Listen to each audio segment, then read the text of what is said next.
Belarusian President Alexander Lukashenko, Russian President Vladimir Putin's closest ally, warned Western nations of a coming World War III, unless they stop supplying Ukraine with weapons. Lukashenko, 68, raised the specter of a global conflict in a letter to United Nations Secretary-General Antonio Guterres, which was released Monday. Belarus calls on the countries of the world to unite and prevent the regional conflict in Europe from escalating into a full-scale world war, he wrote, according to reporting by Newsweek. A broad coalition of nations, led by the US and the UK, have sent billions of dollars worth of weapons and ammunition to Ukraine to help the country repel Russia's unprovoked invasion, while imposing crippling sanctions on Putin and his cronies. Belarus said in March its armed forces were not taking part in what Moscow calls its special operation in Ukraine. But it did serve as a launchpad for Russia to send thousands of troops across the border on February 24. Writing to Guterres, Lukashenko claimed that his people have never been a threat to any of their neighbors, and accused other nations of unfairly maligning Belarus, reported the Daily Beast.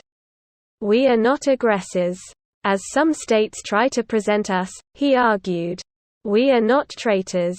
Honesty and integrity in relationships are important to us." Lukashenko and Putin have remained exceptionally close throughout the 3-month conflict.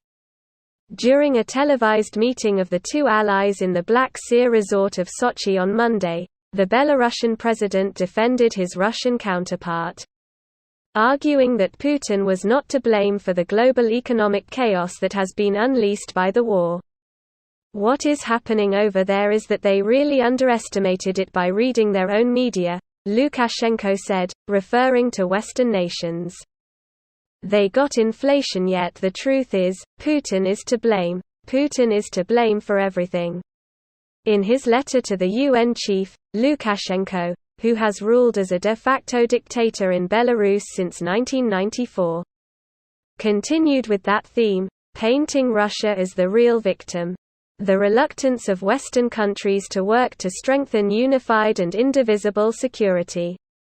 Their disrespect for legitimate interests and ignoring the concerns of other partners, primarily Russia, resulted first in trade, economic and information wars, and then provoked a heated conflict on the territory of Ukraine, he alleged. Lukashenko urged the West to refrain from arms supplies, from information warfare and provocations, from inflating hate speech in the media, from promoting racism and discrimination on the ground of national, cultural, linguistic and religious affiliation, from legalizing and sending mercenaries.